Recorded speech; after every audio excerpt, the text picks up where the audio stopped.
सर्वप्रथम गणेश वंदना।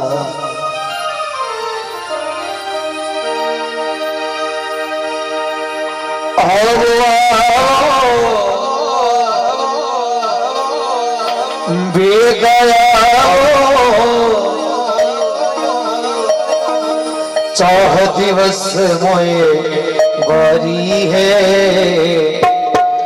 गजानंद महाराज पधारो, कीर्तन की तैयारी है।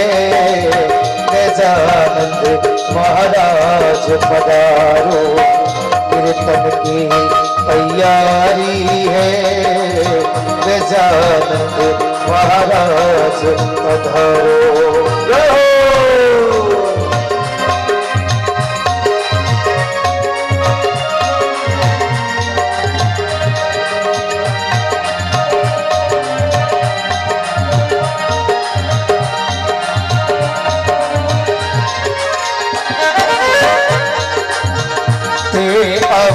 जज काम बनेला का पर सारी बाजी है।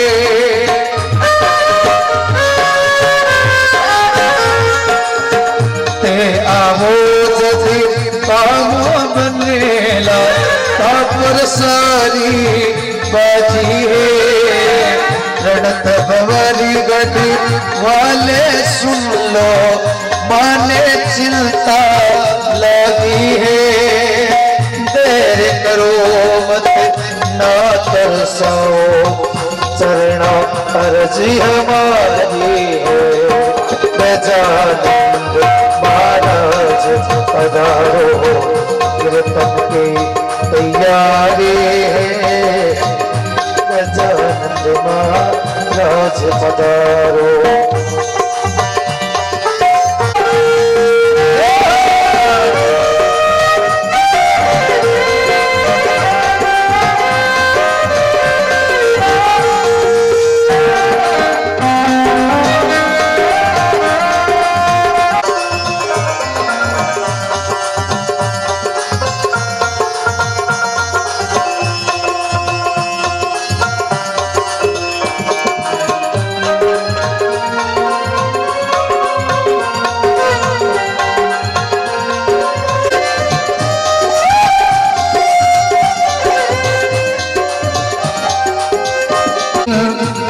तुम सुन लो शिव शंकर के प्यारे हो।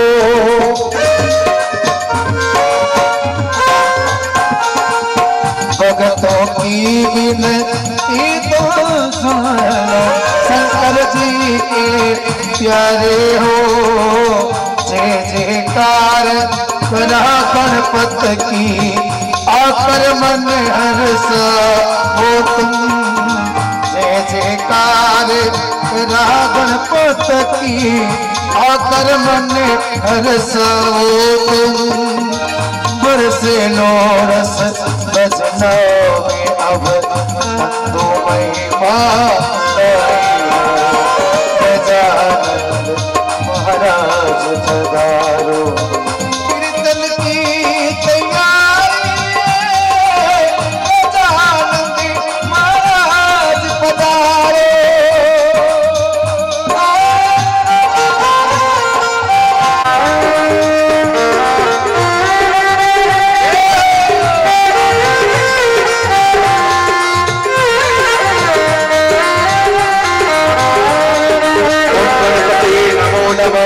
अष्ट विनायक नमो नमः, सिद्धि विनायक नमो नमः। गणपति बप्पा मोरया। गणपतये नमो नमः, अष्ट विनायक नमो नमः, सिद्धि विनायक नमो नमः। गणपति बप्पा मोरया।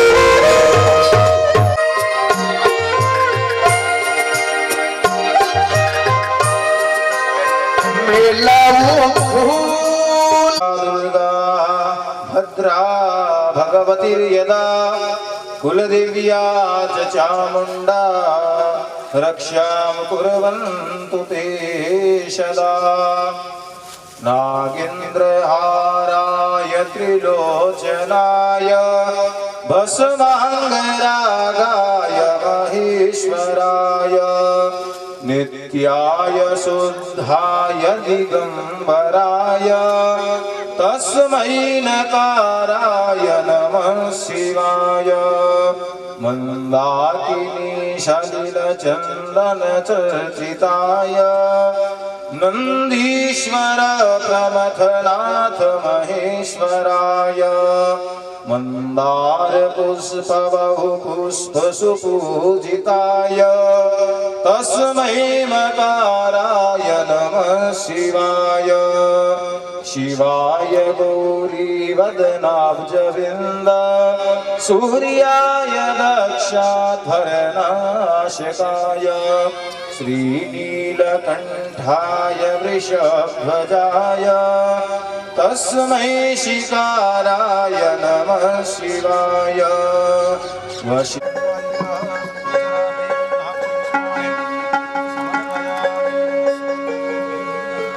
श्री रामायण जी की आरती श्री रामायण जी की कीरत ललित ललित सिए की कीरत ललित ललित सिए की आरती श्री रामायण जी की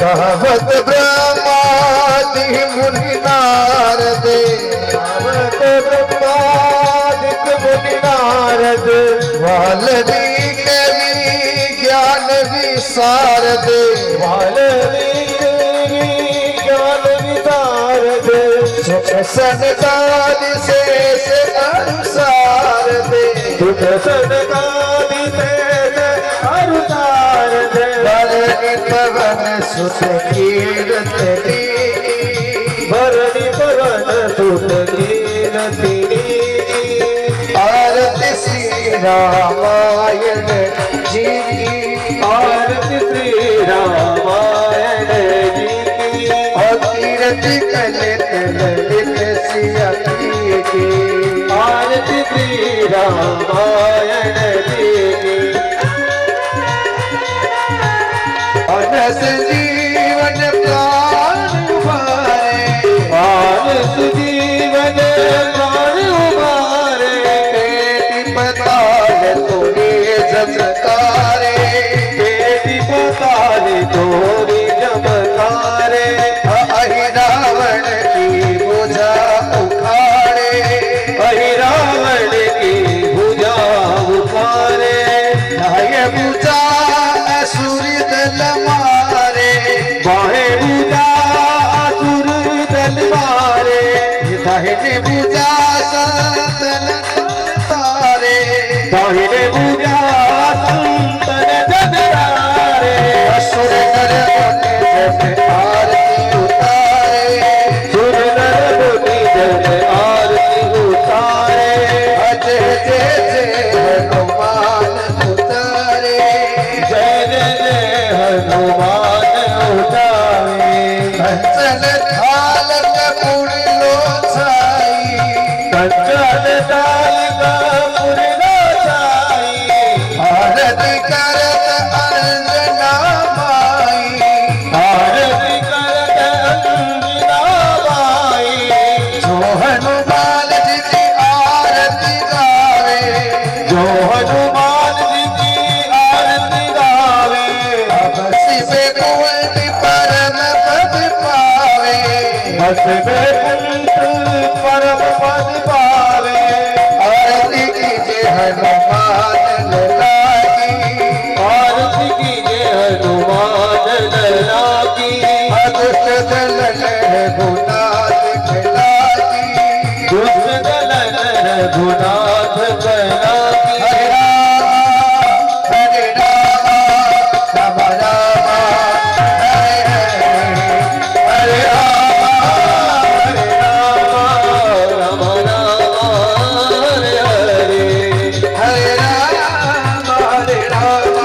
राम राम हरे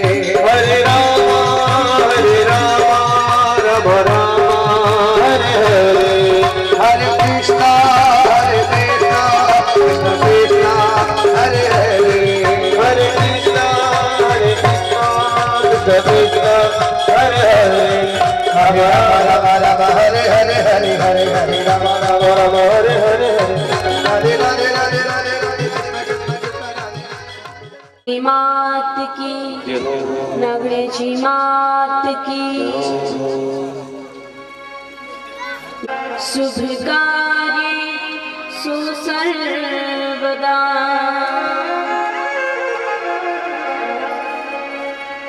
गुरुर्ब्रह्मा गुरुर्विष्णु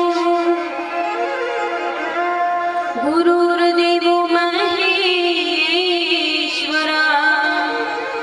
गुरुर्साक्षात् परब्रह्मा तस्मै श्री गुरुवे नमः। आइए हनुमान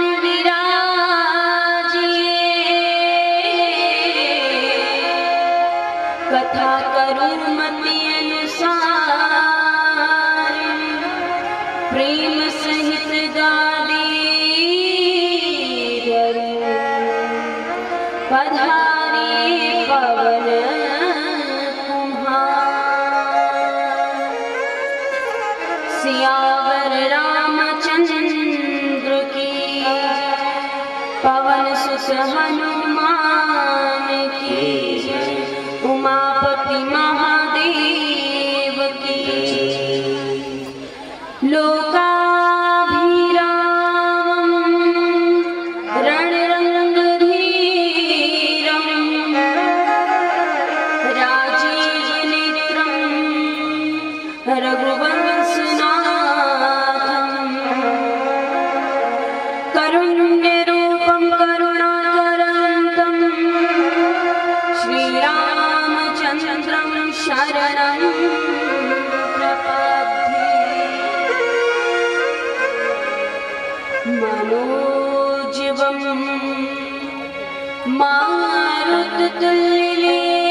मारुततुल्यवेगं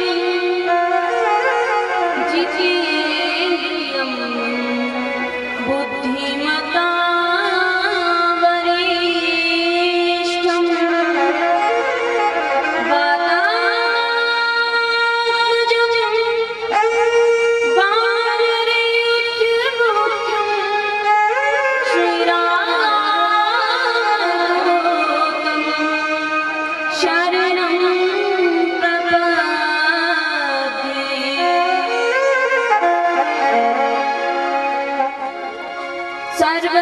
सर्वमंगलमंगल्ये शिवे सर्वार्थे साधिके शरण्ये त्र्यंबके गौरी नारायणी नमोस्तुते। कर्पूरगौरं करुणावतारं संसारसारं भुजगेन्द्रहारं सदा वसन्तं हृदयारविन्दे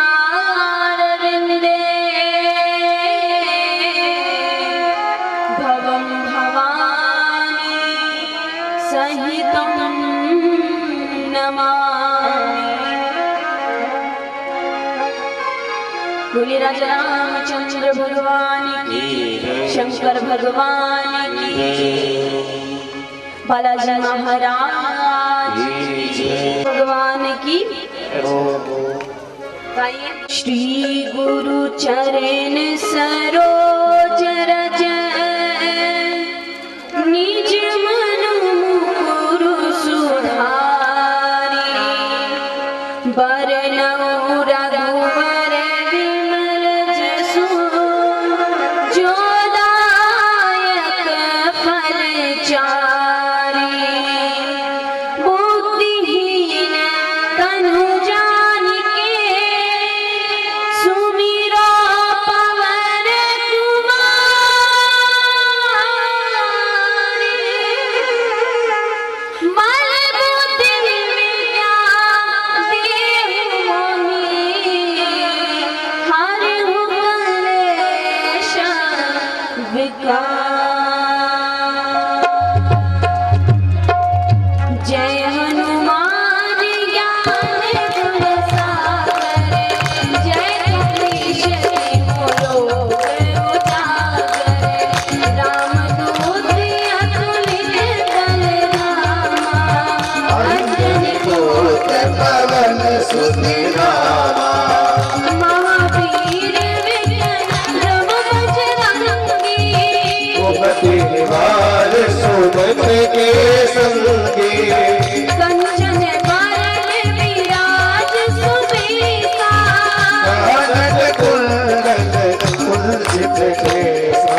जय सिया राम।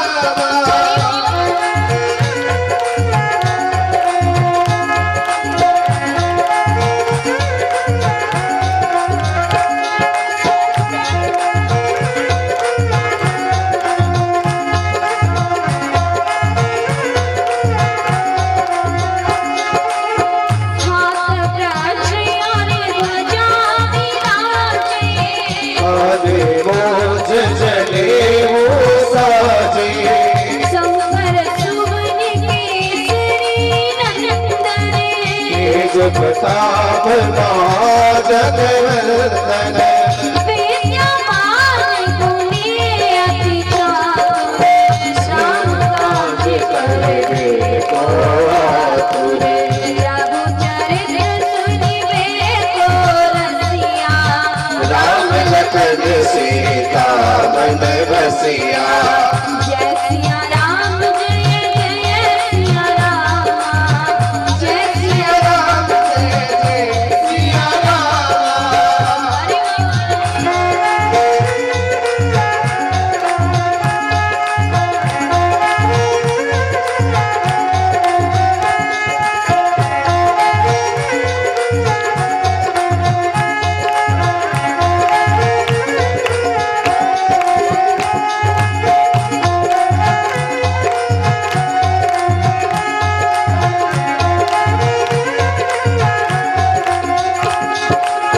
सूक्ष्म रूप धरि सिय दिखावा विकट रूप धरि लंक जलावा।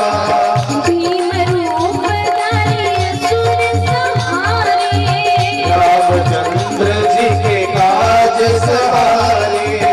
लाय संजीवन लखन जियाए श्री रघुवीर हर्ष उर लाए। रघुपति कीन्ही बहुत बड़ाए मम प्रिय भरत सम भाई।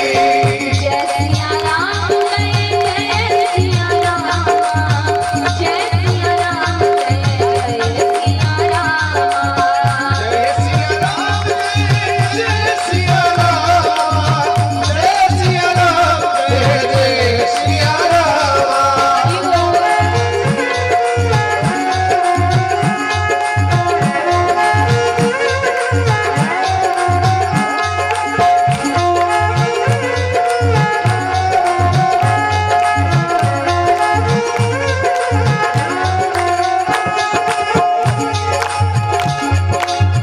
सहस बदन तुम रोयस धामे जय श्रीपति कंठ लगावे। सनकादिक ब्रह्माद मुनीसा नारद सारद सहिस अहिसा। यम कुबेर दिक्पाल जहाते कवि कोविद कहि सके कहाते। तुम उपकार सुग्रीव कीना राम मिलाए लाज पद दीना। जय सिया राम जय जय सिया राम जय सिया राम जय जय सिया राम जय सिया राम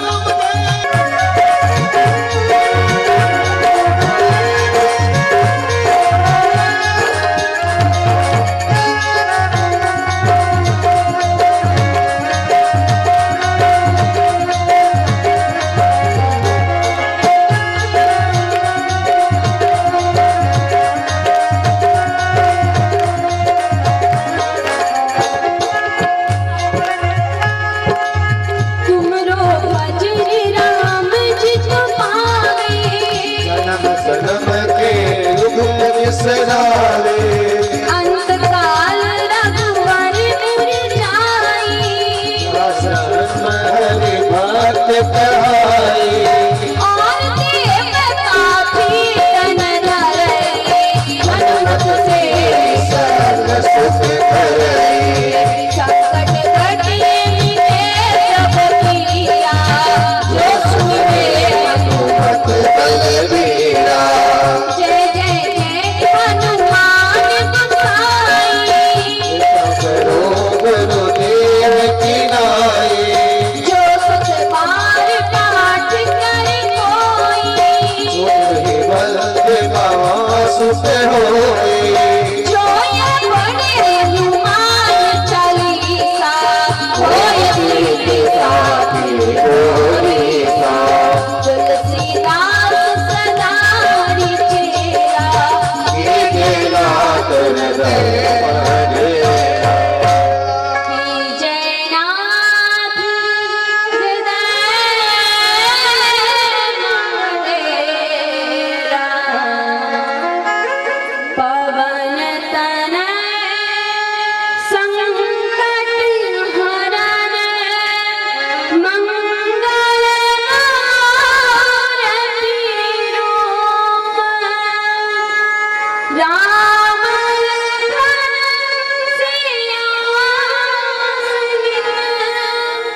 जय सिया राम जय जय सिया राम जय सिया राम जय जय सिया राम मंगल भवन मंगल हारी द्रवहु सुत दशरथ अजीर बिहारी जय सिया राम जय जय सिया राम जय सिया राम जय जय सिया राम सीता राम चरित अति पावन मधुर सरस अरु अति मन भावन जय सिया राम जय सिया राम जय सिया राम जय जय सिया राम पुनि पुनि कीर्तने सुने सुनाए भीख प्यास बुझत न बुझाए जय सिया राम जय सिया राम जय सिया राम जय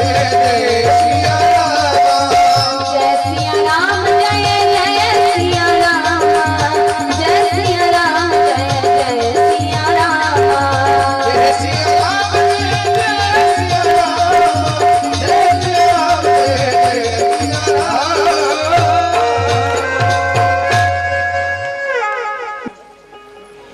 विदित कुछ दिनों से हमारे बीच में ये 9 दिवसीय जो रामायण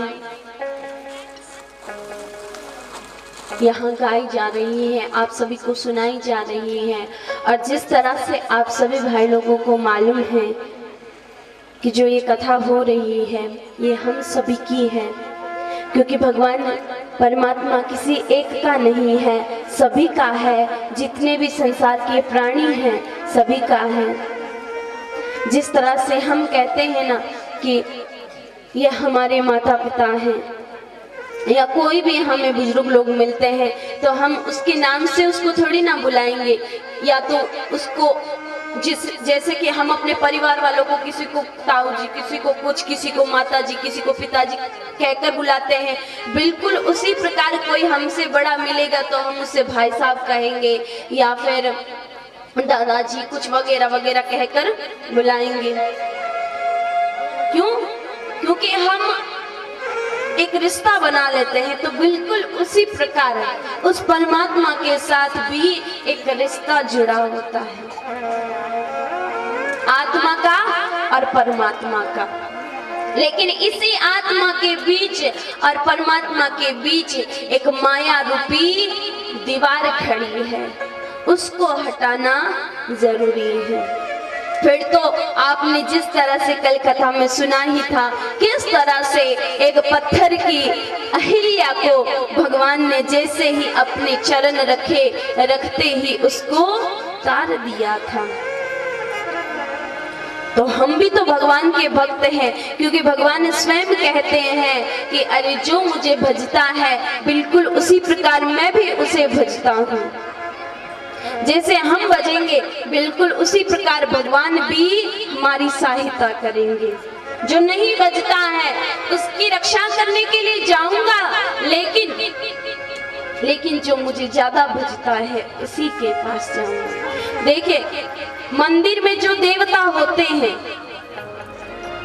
माताओं लोग बातचीत नहीं, कथा में ध्यान दो, होते हैं, उनको हमारे घर की हवा लगी रहती है, हम जो भी घर में भोजन बनाते हैं उनको भोग लगाते हैं। और एक जो मंदिर में होते हैं वो देवता अलग, यानी कि उनकी पूजा अलग तरीके से होती है। घर में रहते हैं उनकी अलग तरीके से होती है, जैसे जिसकी पूजा करोगे उनके। अब जैसे हमारे घर में कोई मेहमान आया, एक दिन उसकी सेवा खूब करी और दूसरे दिन उसको पूछोगे नहीं तो उसको कैसा लगेगा? कैसा लगेगा? तो बिल्कुल इसी प्रकार वो परमात्मा होता है, एक दिन पूछ लेते हैं और दूसरे दिन हम उनकी सेवा नहीं करते, फिर उनको कैसा लगता होगा? तो जैसा आपका रोज का नियम रहता है उसी प्रकार आप भगवान की पूजा कीजिए।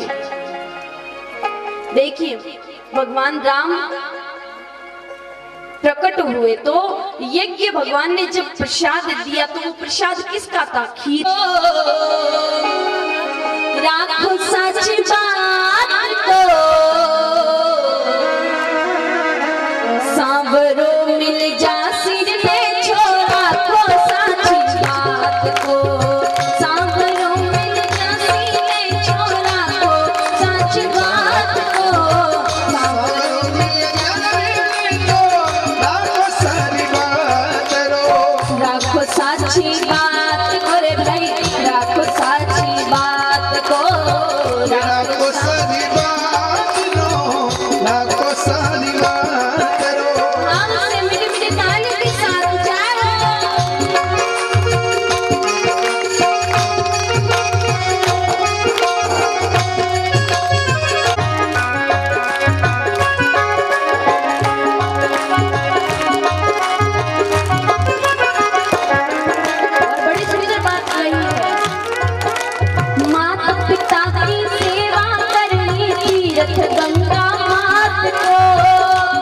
तारी सेवा करनी तीर्थ गंगा मांगो अट दिवोड़ो भाई अटी मिले ना लेना हाथों हाथ दो अट दिवोड़ो अटे मिले ना लेनो हाथों हाथ दो राम जी मिल जा सिर न छोड़ राखो साची बात को वो राम जी मिल जाए तो राखो सभी बात दो सागरो मिल जा सिर न छोड़ राखो साची बात को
राम जी मिल जा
बड़ी सुंदर बात कही है, माता पिता की सेवा करनी, तीर्थ गंगा मात को अठे दिगुड़ो भाई अठे मिलेला लेनो हाथो हाथ रो।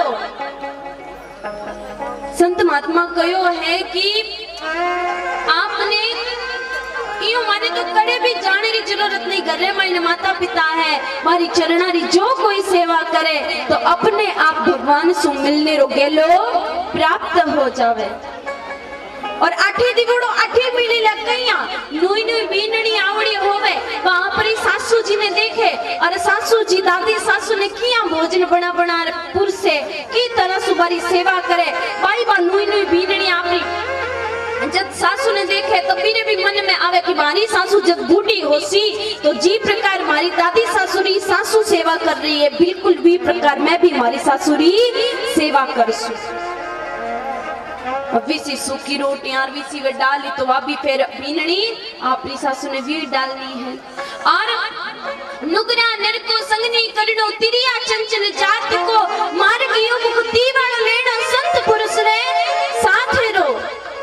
अपर मारवाड़ी में कहावत है, काले रेखा में दौड़ो बैठे रंग नहीं तो अक्कल आवे ही आवे। तो इन्हें वास्ते जो कोई संत महापुरुषों रो संग करे तो अच्छी गति प्राप्त होवे, और जो कोई बुरा व्यक्ति रो संग प्राप्त करे तो इन्हें बुरी गति प्राप्त होवे। तो इन्हें वास्ते अपने तो संत महात्मा रो और ईसा लोगों रो संग प्राप्त करनो है ताकि अपन भगवान सु मिलने हो सके। पर बातें उठोनी भाई भजन करो रघुनाथ को, नर नारी थे दोनों सुन जो कारण कोनी जात को। भगवान कहे कि मैं सिर्फ भाव सु बंदियो आऊं, मैं सिर्फ प्रेम री डोरी जटकटी है बट मैं आऊं। और वास्तविक में जट भक्ति है, जट प्रेम है, जट भाव है, बट भगवान आवे ही आवे। साची महात्मा साची कहे मानो उनरी बात को, गोविंदो सन्यासी गावे चेलो निर्मल नाथ रो। महात्मा रे मुख से जो भी बात निकले महाराज सत्य ही निकले।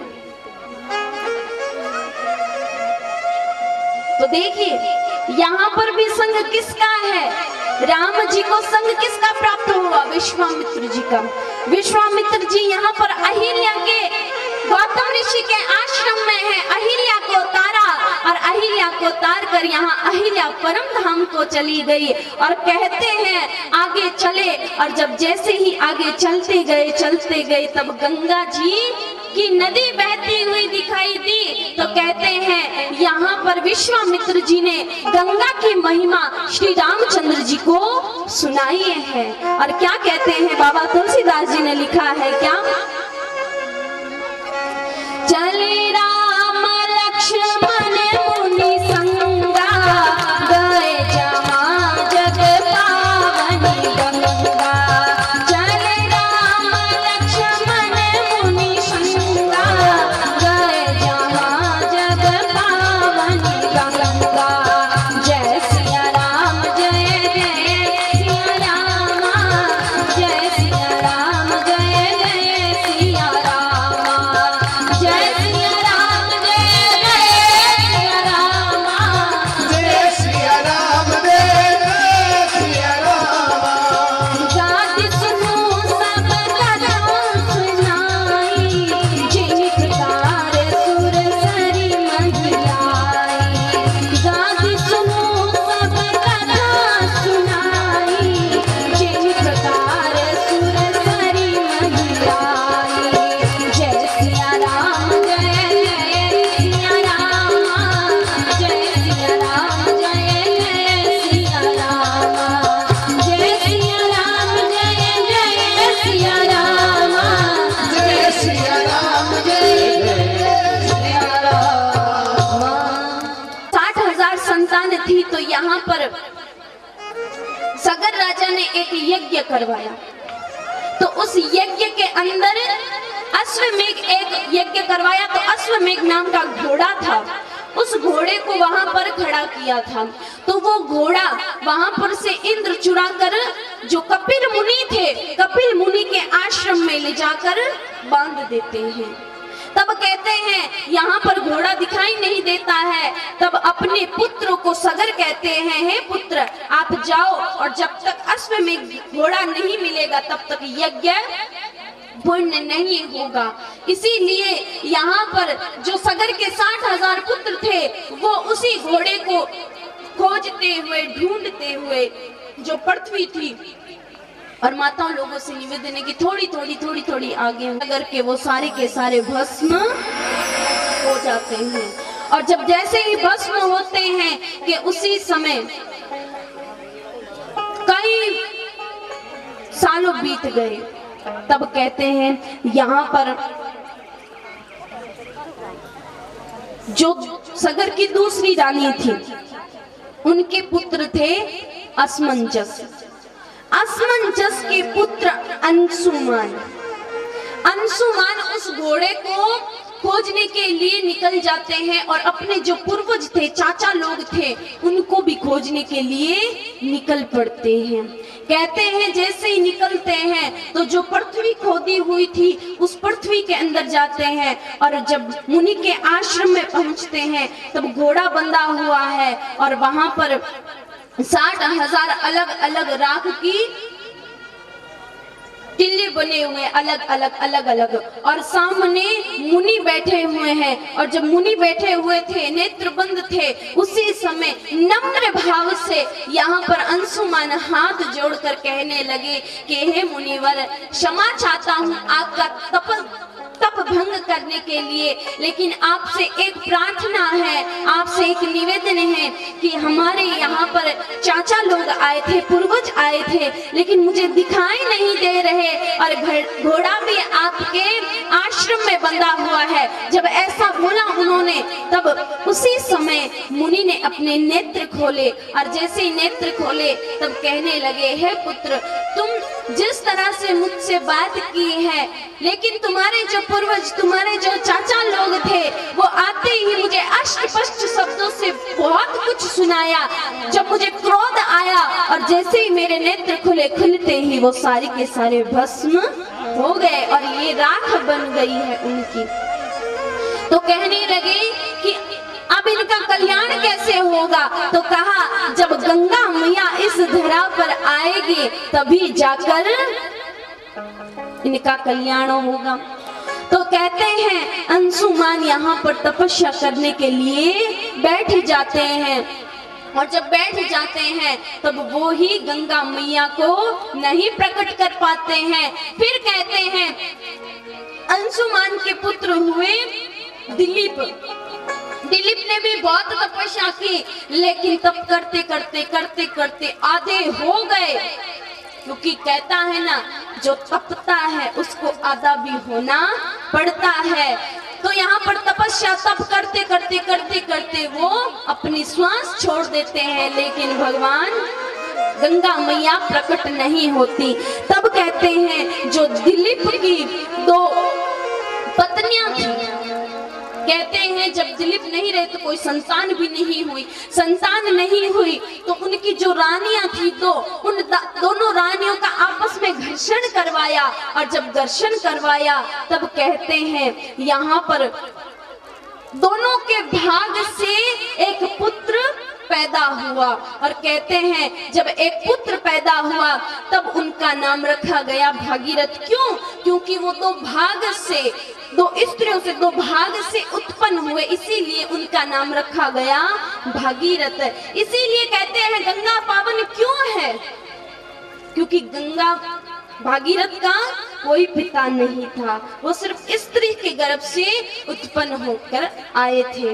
तभी कहते हैं गंगा मैया इसलिए इतनी पावन है, इसीलिए इतनी योग्य है। कहते हैं भागीरथ जब गंगा मैया की तपस्या करते हैं तब गंगा मैया प्रकट होती है और जब गंगा मैया प्रकट होती है तब कहती है कि हे भागीरथ, मैं सीधे तो नहीं आ सकती क्योंकि मेरा वेग इतना है कि मैं सीधे पाताल में चली जाऊंगी।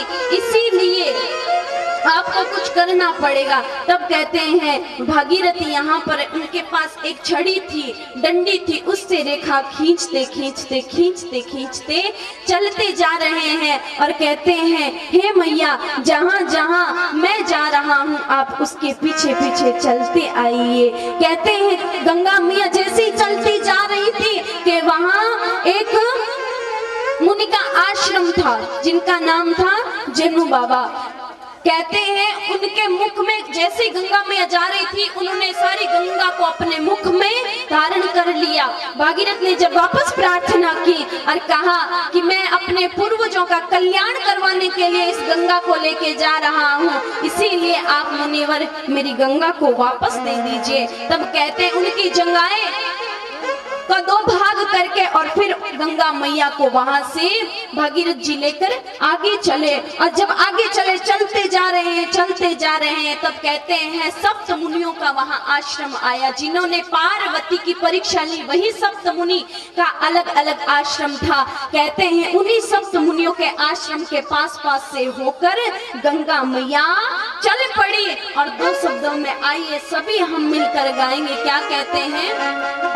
मानो तुम्हें गंगा माँ ना मानो तो बहता पानी, मानो तुम्हें गंगा माँ ना मानो तो बहता पानी। जो स्वर्ग ने दी धरती को,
गंगा मैया को प्रकट करके और इस धरा पर लेकर आए, इसीलिए गंगा इतनी पावनी है। कहते हैं जो कोई उसके अंदर स्नान करता है उसका पाप धुल जाता है। तब गंगा मैया ने कहा कि कोई पापी मुझ में आकर नहाएगा, अपने पाप धोएगा, तो वो पाप तो उन पापों से मैं पीड़ित हो जाऊंगी, और जब मैं पीड़ित हो जाऊंगी तो इतनों का पाप कैसे सहन कर पाऊंगी। तब कहते हैं भागीरथ जी ने कहा मैया, कोई पापी आपके अंदर आकर पाप धोएगा और जब कोई संत आके आपके अंदर स्नान करेगा तब सारे के सारे पाप आपके अंदर से चले जाएंगे। ऐसा कहकर यहाँ पर गंगा मैया की महिमा सुनाई। और कहते हैं महाराज आजकल गंगा इतनी पानी, क्योंकि अभी कोरोना की वजह से वैसे भी गंगा नहाते ही मन में ख्याल आ गया, तन धोया मगर मन को धोया नहीं। फिर गंगा नहाने से क्या फायदा भाई?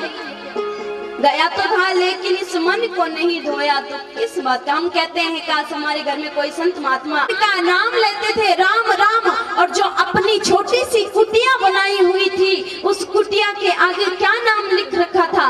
राम। और शुभ लाभ गणेश भगवान की तस्वीर और तो और तुलसी का पौधा भी था। और कहते हैं दिन रात बस भगवान नाम का पूजन जाप करते रहते थे। एक बात बता दूं आप सभी को, हमारे घर के अंदर दीपक क्यों किया जाता है? ताकि जो भी ऊर्जा हो, हमें पॉजिटिव ऊर्जा प्राप्त हो, इसीलिए। और जो हम अगरबत्ती जलाते हैं उससे नेगेटिव ऊर्जा प्राप्त होती है। वो जो बांस की अगरबत्ती होती है उसे करना भी नहीं चाहिए। क्यों? क्योंकि हमारे हिंदू धर्म में बांस कभी भी नहीं जलाया जाता महाराज। इसीलिए अपने घर के अंदर कभी भी बांस की अगरबत्ती मत करना, क्योंकि अनजान होते हैं कोई भक्त, उनको मालूम नहीं होता है। लेकिन आज के बाद मैं आप सभी को बता दूं कि अपने घर के अंदर कभी भी बांस की अगरबत्ती मत करना। भले धूप बत्ती आती है छोटी, वो करो, लेकिन बांस की अगरबत्ती कभी भी नहीं करनी चाहिए। संत महात्मा कहते हैं हमारे हिंदू धर्म में कभी भी बांस नहीं जलाया जाता। और कहते हैं जब अगरबत्ती की जो धुआं होता है उसे नेगेटिव ऊर्जा प्राप्त होती है, प्रदूषण फैलता है। और कहते हैं जो दीपक करता है उसे पॉजिटिव ऊर्जा हमें प्राप्त होती है, इससे बुरा प्रदूषण नहीं फैलता। इसीलिए अपने घर के अंदर दीपक जलाना चाहिए गौ माता की। और दूसरी रोटी स्वान यानी कि कुत्ते की होनी चाहिए। अपने घर में 2 रोटी पहले ये निकाल के रखनी चाहिए, गौ माता के लिए और स्वान यानी कि कुत्ते के लिए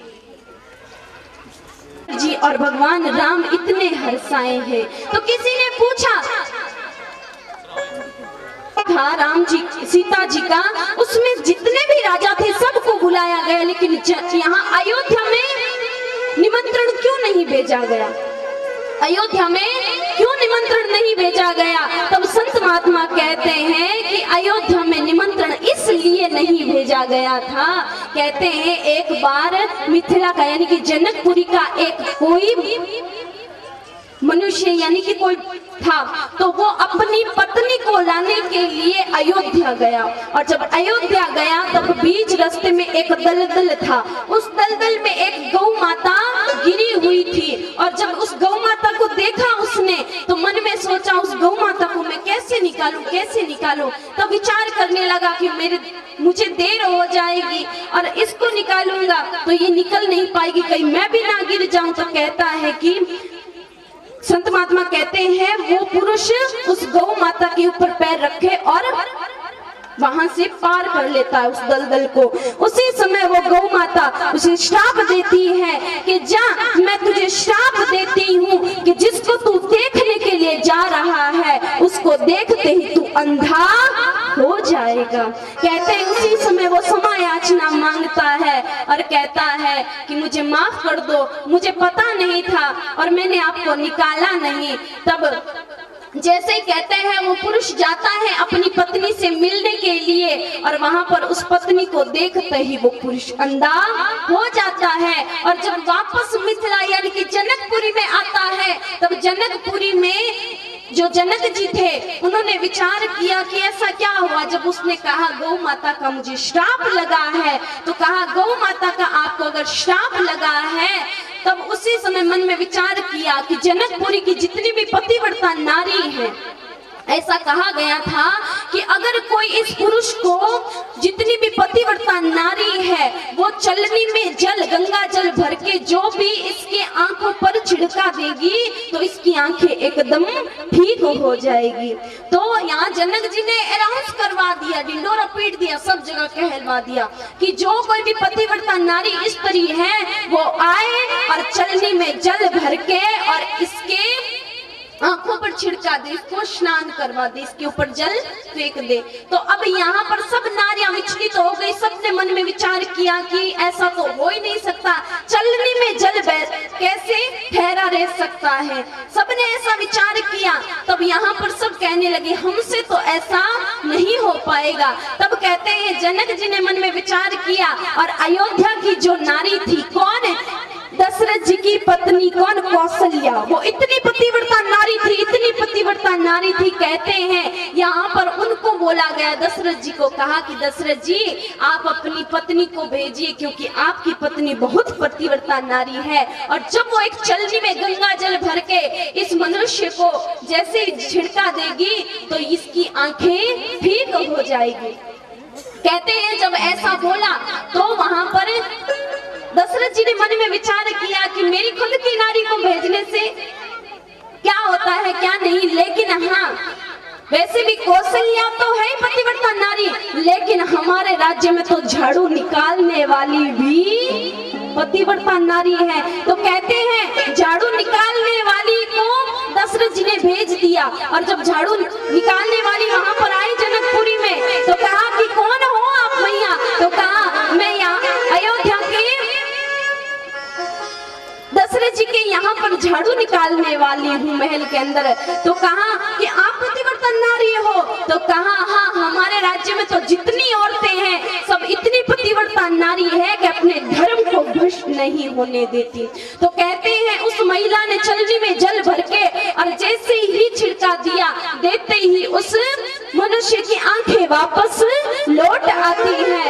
सब कहते हैं धन्य हो ऐसे अयोध्यापुरी को जो हर कोई महिला इतना अपना पतिव्रता नारी का धर्म निभाती है। और हर स्त्री का धर्म होता है महाराज अपने पति की इतनी सेवा कीजिए और अपने पतिव्रता नारी का धर्म निभाइए। अपने पति के अलावा और किसी के बारे में सोचना भी पाप है महाराज। बाबा तुलसीदास जी लिखते हैं क्या? उठे सकल जब रघुपति आए, विश्वामित्र निकट बैठाए। जब यहाँ पर भगवान राम और लखन जी आए हैं तब उनको अपने निकट बैठाया। और जब निकट बैठवाया तब कहते हैं एक टकटकी लगाए।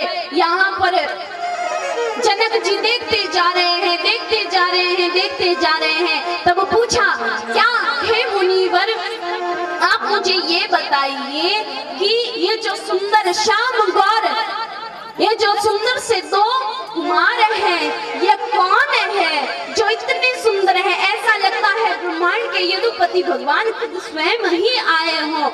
और इनको देख के ऐसा लगता है कि बस देखते ही जाए, इतना मोह हरण हो जाता है। तब उसी समय यहाँ पर विश्वामित्र जी क्या कहने लगे? रघुकुल मानी दशरथ के जाए, ममहित लागे नरेश पठाए। सिया राम जय जय राम, सिया राम जय जय राम। रघुकुल मानी दशरथ के जाए, ममहित लागे नरेश पठाए। सिया राम जय जय राम, सिया राम जय जय राम। सिया राम जय जय राम, ओ सिया राम जय जय राम। सिया राम जय जय राम। क्या कहने लगे? रघुकुल मणि दशरथ के जाए, मम हित लागी नरेश पठाए। ये अयोध्या के जो नरेश पति यानी कि दशरथ जी हैं, उनके पुत्र है राम और लखन, जिनको मैं यहाँ पर लेके आया था। मेरा यज्ञ पूर्ण नहीं हो रहा था, इसीलिए मारीच आदि जैसे राक्षस मेरे यज्ञ को भंग कर रहे थे, इसीलिए मैं इनको मेरे साथ लेकर आया। और जैसे आपका संदेश आया तो मैंने सोचा कि क्यों ना मैं भी इनको अपने साथ आपके राज्य में लेकर आऊं। इसीलिए मैं यहाँ पर आपके राज्य में इनको लेकर आया हूँ। कहते हैं यहाँ पर दोनों भाइयों को देखा तब विश्वामित्र जी के मन में आया क्या कि काश ऐसा धनुष का जो स्वयंवर का धनुष पर डोरी चढ़ाने वाली प्रतिज्ञा कर नहीं लेता तो अपनी सीता का विवाह मैं इसी राम के साथ में करता। पर अब क्या करूं, मैंने तो ऐसी प्रतिज्ञा ले ली है। इतने मोहित हो गए हैं, कहने लगे अब मैं करूं तो क्या करूं। काश मेरी सीता इसी से ही मेरी सीता का विवाह हो तो कितना अच्छा हो, ऐसा सोचने लगे। और कहते हैं यहाँ पर जनक जी ने ऐसा स्वयंवर क्यों रखा? इसलिए रखा कि उस धनुष को दो जनों के अलावा और कोई नहीं उठा सकता। कितने हजार सहस्त्र लग जाते तो भी उस धनुष को नहीं उठा उठा सकते।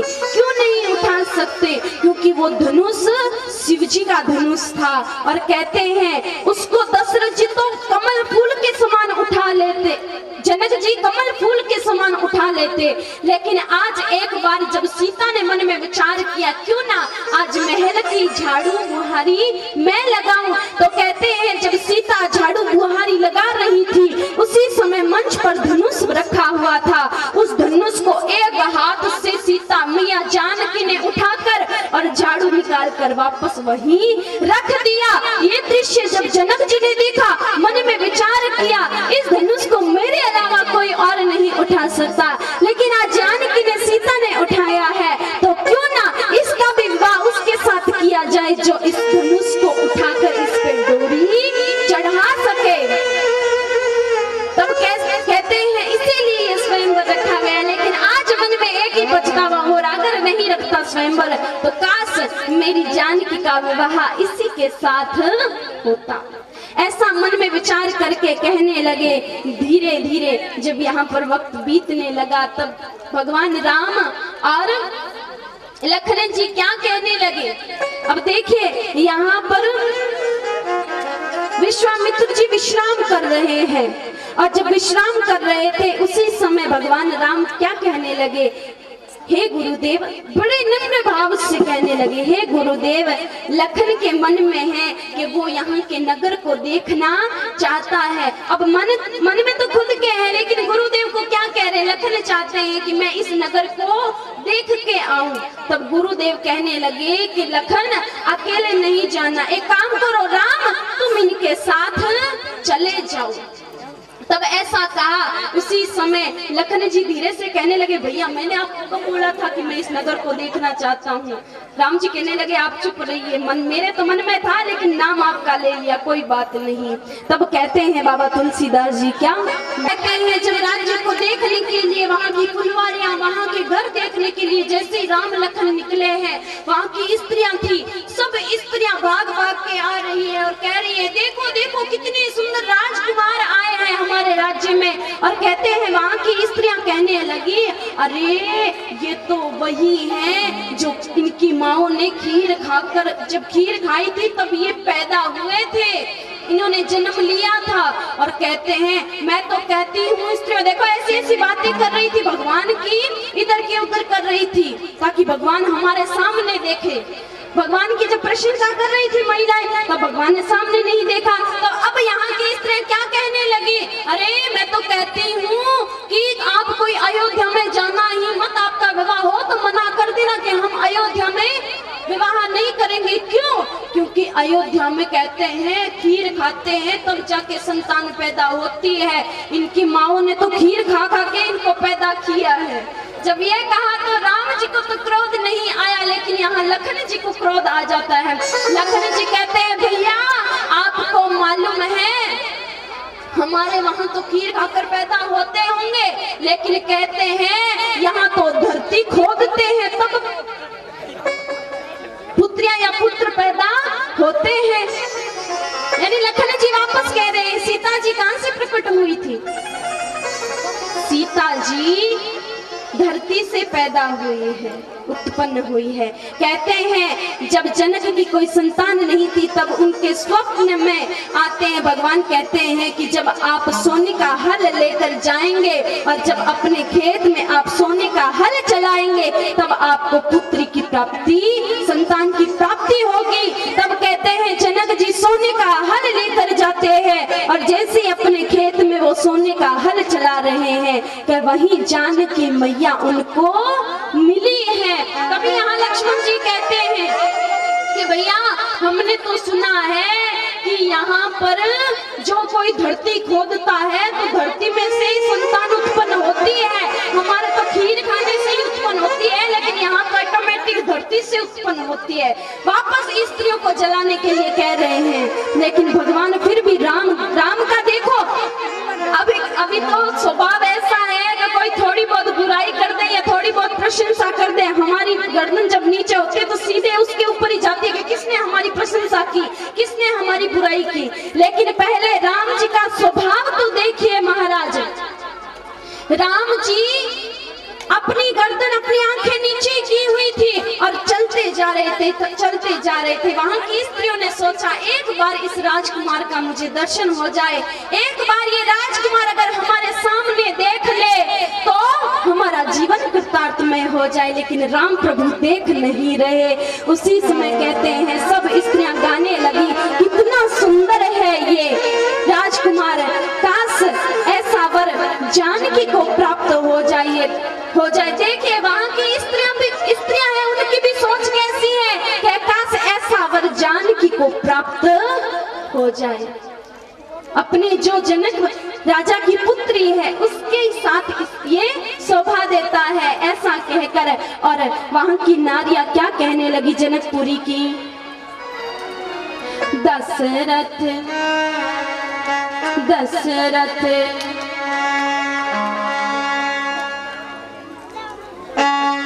क्या कहने लगी वहां की नारियां, दशरथ राजकुमार नजर तुम्हें लग जाएगी, दशरथ राजकुमार नजर तोहे लग जाएगी, दशरथ राजकुमार नजर तुम्हें लग जाएगी, दशरथ राजकुमार नजर तोहे लग जाएगी।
बालाजी महाराज की। जय हो।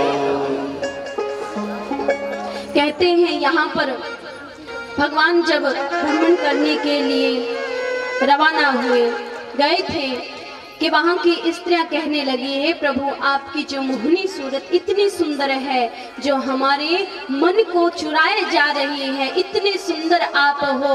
और कहते हैं कितने करोड़ कामदेव भी भगवान के सामने लजा जाए, इतने भगवान सुंदर है।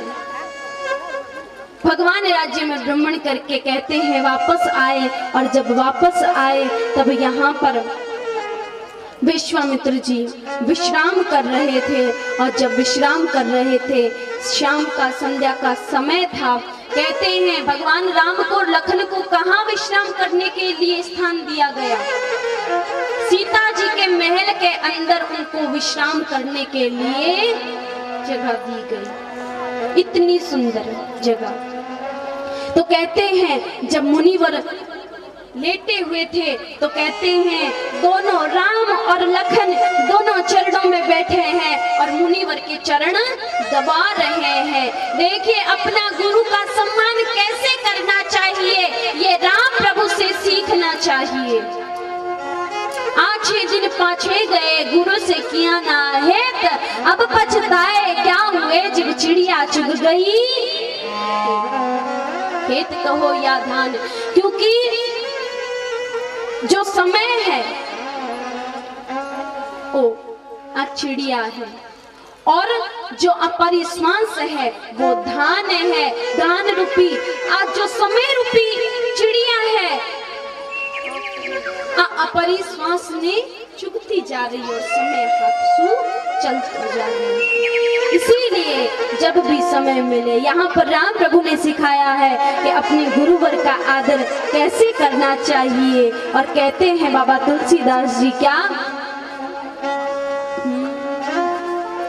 मुनिवर शयन कीने तब जाई, लगे चरण चापन दो भाई। मुनिवर शयन कीने तब जाई, लगे चरण चापन दो भाई। जय सिया राम जय जय सिया राम, जय सिया राम जय जय सिया राम। कि जब मुनिवर शयन कर रहे थे तब राम लखन दोनों बैठे और मुनि के चरण दबा रहे हैं। और क्या कहते हैं कि जब राम जी उठकर, मुनिवर ने कहा कि हे राम हे लखन अब बहुत हुआ, अब आप दोनों जाके विश्राम करो। तब राम लखन दोनों उठकर विश्राम करने के लिए गए तो देखिए वहां पर तो दोनों गुरुवर के चरण दबा रहे थे और यहाँ पर राम के छोटे भाई लखन जी राम के चरण दबा रहे हैं। ऐसा कोई भाई इस समय में है कोई? कहते हैं यहाँ पर पुष्प वाटिका में जब राम प्रभु आए हुए थे उसी समय माँ जानकी अपनी सखियों के साथ पुष्प वाटिका में आती है। और जब आती है तब एक सखी कहती है कि हे जानकी हे सीता हे जितनी भी यहाँ पर महिलाएं हैं आप सभी जाइए भवन में माँ गौरी के पूजन के लिए, मैं उतने तक फूल लेकर आती हूँ। तब कहते हैं माँ जानकी और सब भवन गए वहाँ गौरी का पूजन करने के लिए, लेकिन वो जो सखी थी वो वहीं पर रुक गई। और जैसे वो वहीं पर रुकी तब भगवान राम और लखन जी वहाँ पुष्प वाटिका में पुष्प ले रहे थे, तोड़ रहे थे। उसी समय उस सखी ने देखा और देखते ही इतने मोहित हो गई, इतनी मोहित हो गई, टकटकी लगाए एक जगह भगवान राम को बस देखती जा रही है। और भाग के जाके कहने लगी कि अरे हे जानकी मैंने एक ऐसा राजकुमार देखा है कि देखते ही उसके ऊपर तो मन ये मोहित हो ही जाए। ऐसा सुंदर राजकुमार हमारी पुष्प वाटिका में आया है। जब ऐसा कहा तब कहते हैं जानकी मैया कहने लगी कैसी बातें कर रही हो तुम। तो कहा अगर विश्वास नहीं होता तो आप चल के देख लीजिए। तो कहते हैं जानकी मैया अपनी सखियों के साथ वहां पर आती है और भगवान राम को देखती है। जैसे ही भगवान राम को देखती है कि महाराज भगवान राम को एक आंख से टकटकी लगाए देखती जा रही है, देखती जा रही है, देखती जा रही है। उसी समय कहते हैं भगवान राम जानकी को देख रहे हैं और जानकी भगवान राम को एक दूसरे को देख रहे, पल के इधर की उधर ही नहीं और एक जगह रुक गई। तो उसी समय देखते देखते जानकी मैया ने अपने नेत्र बंद कर लिए। तो कहा हे जानकी आपने राम को देखते देखते अपने नेत्र क्यों बंद कर लिए। तब जानकी मैया ने कहा कि मैंने अपने प्रभु राम को अपने हृदय में बसा के और ये नेत्रों की खिड़की बंद कर ली ताकि मेरे राम वापस मेरे हृदय से चले ना जाए। कहते हैं ऐसा कहकर आज जानकी मैया गौरी मैया के पास, पार्वती मैया के पास आई है और आकर एक ही विनती करने लगी कि हे मैया मेरा विवाह होगा तो सिर्फ राम के साथ ही होना चाहिए। ऐसी विनती करके कहने लगे। और यहाँ पर बाबा तुलसीदास जी लिखते हैं क्या, विनय प्रेम बस भाई भवानी सतमाल मूरति मुस्काई। विनय प्रेम बस भाई भवानी सतमाल मूरति मुस्काई। जय सिया राम जय जय सिया राम, जय सिया राम जय सिया राम। सुनो सिए आशीष हमारी हो जय मन कामना तुम्हारी। जय सिया राम जय सिया राम, जय सिया राम जय सिया राम। जय सिया राम जय जय सिया राम, जय सिया राम जय जय सिया राम। जय सिया राम जय सिया राम, जय सिया राम जय सिया राम। कहते हैं यहाँ पर माँ जानकी भवन यानी कि माता गौरी पार्वती के मंदिर में आती है और विनती करने लगती है, विनय प्रेम बस भई भवानी सखी माल मूर्ति मुस्कानी। कहते हैं गले में माला डाली। यहाँ माँ भवानी ने, जानकी मैया ने माता पार्वती के गले में माला डाली और एक ही विनती कर रही है कि मेरे पति कौन होने चाहिए। क्या कहने लगी, करुणा निधान सुजान सील सने हो जानत रावरो एहि भांति गौरी आशीष सुनिसी सहत ही हरसी अली। करुणा निधान सुजान सील सने हो जानत रावरो एहि भांति गौरी आशीष सुनिसी सहत ही हरसी अली।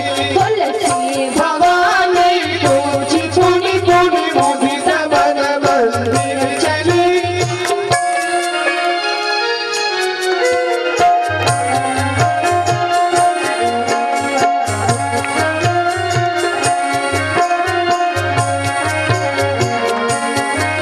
तुलसी भवानी पूजी पुनि पुनि मुनि सबन मंदिर चले। क्यों नहीं लेती। तो यहाँ पर जानकी मैया भी पार्वती मैया से क्या कह रही है, करुणा निधान। राम जी को क्या कहती थी, करुणा निधान कहती थी। हे मैया मुझे करुणा निधान यानी कि राम प्रभु के साथ ही मेरा विवाह होना चाहिए।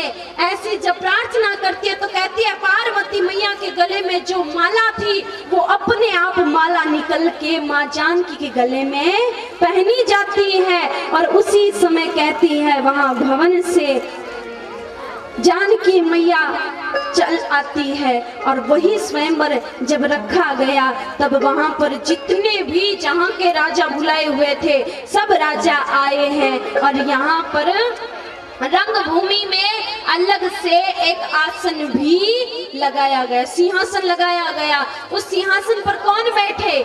विश्वामित्र जी और राम प्रभु और लखन जी। और अलग सिंहासन पर बैठे हुए थे जनक जी। जनक जी के आसपास में एक जगह थी, वहां पर जानकी की मैया, जानकी की स्त्रियां आदि सब खड़ी थी और सब स्वयंवर देखने के लिए यहाँ पर लोग तो आए ही हैं और यहाँ पर भगवान राम भी आए हैं। और यहाँ पर बाबा तुलसीदास जी क्या लिखने लगे, कहते हैं जब राम और सब आए उसी समय स्वयंवर रंगभूमि में बैठे हुए थे और राजाओं के मन में एक ही बात थी कि ये जो सीता है ये हमें मिल जाए, ये हमें मिल जाए। और यहाँ पर बाबा तुलसीदास जी ने क्या लिखा है, रंगभूमि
मेरा तो भरतार राम ही होगा। क्या कह रही है जानकी मैया, धनुष चढ़ो चाहे ना चढ़ो रे, धनुष चढ़ो चाहे ना चढ़ो रे, धनुष चढ़ो चाहे ना चढ़ो रे, धनुष चढ़ो चाहे ना चढ़ो रे।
लखन जी और बड़े कैमरे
छोटे सूरज नो।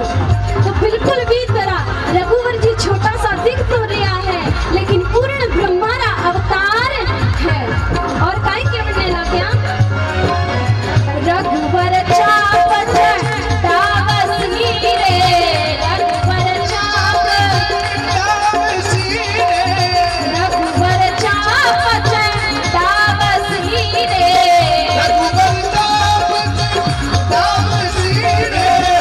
सखी ना पेड़ न सारे, रघुवर छोड़ो सो सखी ना पेड़ न सारे, रघुवर छोड़ो सो सखी बन सबरो विकराल, रघुवर छोड़ो सो सखी बन सबरो विकराल, रघुवर छोड़ो सो सखी बन सबरो विकराल, रघुवर छोड़ो सो सखी बन सबरो विकराल, रघुवर छोड़ो सो।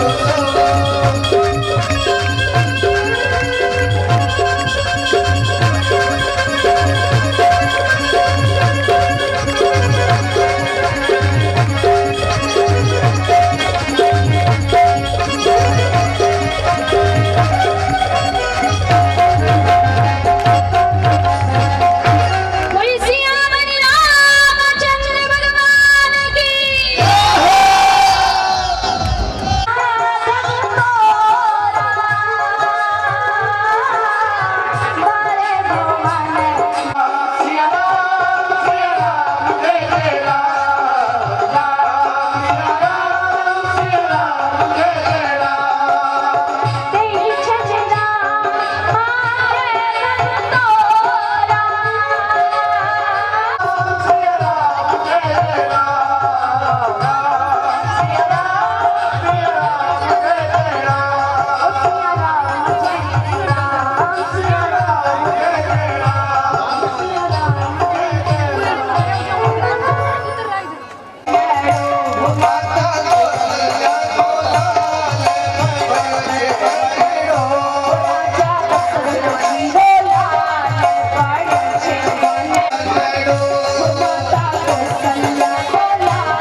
वरमाला पहनाने रे लिए। तब सखियां और गीत गाने रे लगी और काई करने लगी है सारी सखियां। सी सखी लंगई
झलकत सिर मोर कुंडल झलकत कान में सबको मन खेच कुंडल झलकत कान में नाचत दे रघुवर जी थारी चितवन प्यारी लागे मारा राम रघुवर जी तारी चितवन प्यारी लागे मारा राम ओ राम जी मारा राम ओ राम जी मारा राम ओ राम जी मारा सिर मोर कुंडल झलकत कान में सबको मन खेच रघुवर जी थारी चितवन प्यारी लागे मारा राम ओ राम जी ओ जी मारा राम। भगवान राम खड़े हैं और यहाँ पर जितनी भी सखियां थी सब गीत गा रही है और कहते हैं माता जानकी भी आज बहुत खुश है और राम प्रभु भी बहुत खुश है। और देखिए जब जब विवाह होता है और जब दूल्हा वर हमारे घर के आगे आता है दहलीज पर तब माताओं लोग बहुत से नेक चाक करती हैं और जो पीछे माताओं लोग खड़ी रहती है वो गीत गाती है। क्या गाती है माताओं लोगों को सबको मालूम है क्यों थोड़ी थोड़ी माताओं लोगों की भी इच्छा पूरी हारे हारे काम क्या हो रहा। पिछली बार मैंने बोला था आप सभी को बोला नहीं बोला आया हारे हारे काम क्या हो रहा जोर से हारे हारे कांप्या हो राज तोरण आया तोरण आया रैया हारे हारे कांप्या हो राज तोरण आया रैया हारे हारे कांप्या हो राज तोरण आया रैया हारे हारे कांप्या हो राज आया रे बरे हारे हारे कांप्या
आशा बामर लीला तोड़ा काई चढ़ा मारा भाई कमल तारा मुराद में काई ताना रे मरा नहीं कमन काई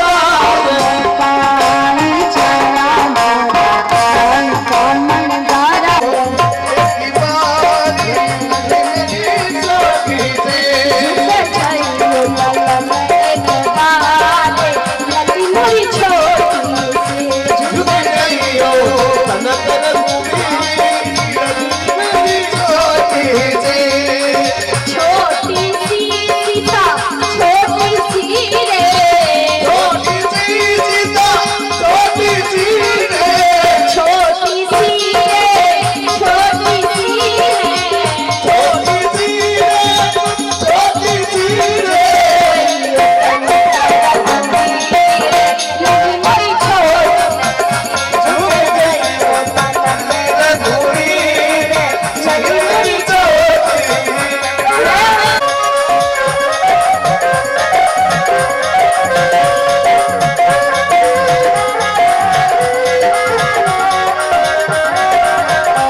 अयोध्या के राजा हम जनक के डरी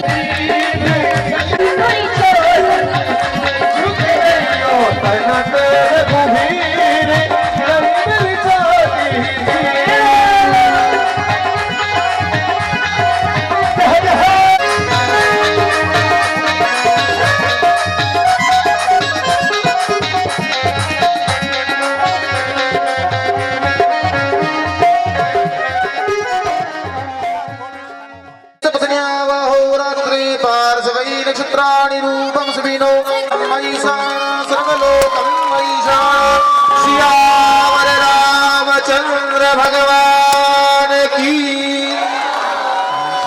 सुगंधिनी मालत्यादीनि वै प्रभो मयानितानि पुष्पाणि वरार्थं प्रतिगृह्यताम्।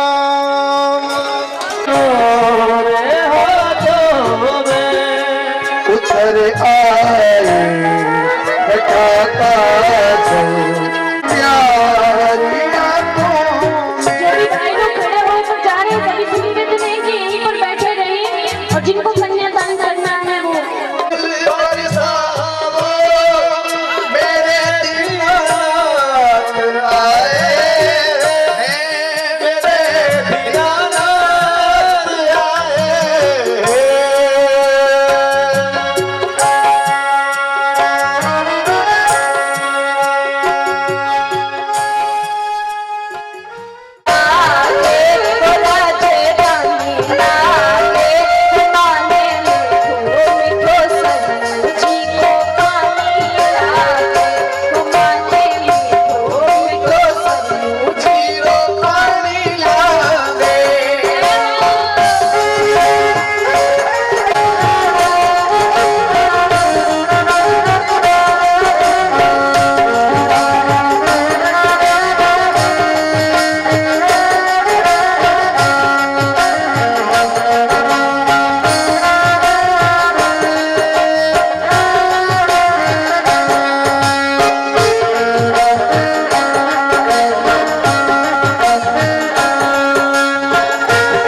राम तेरी आरती उतारो, हे राजा राम तेरी आरती उतारो।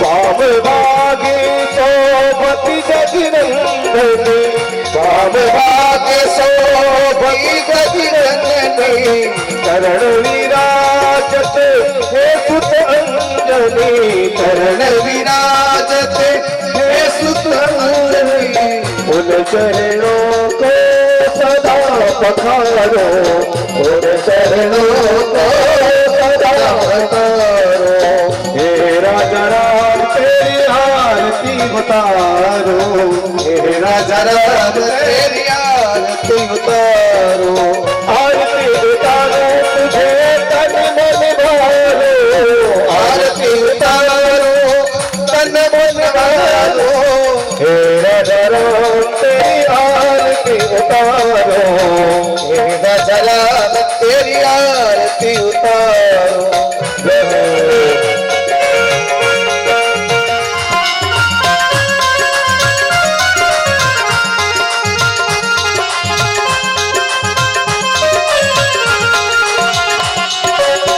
आरती हनुमत केवल भाए, आरती हनुमत केवल भाए, राम कथा नित शिव जी गाए, राम कथा नित शिव जी गाए, राम कथा हृदय में उतारो, राम कथा हृदय में उतारो, हे राजा राम तेरी आरती उतारो, हे राजा राम तेरी आरती उतारो, आरती उतारो तो तन मन वालो, आरती उतारो तो तन मन वालो, हे राजा राम तेरी आरती उतारो, हे राजा राम तेरी आरती उतारो।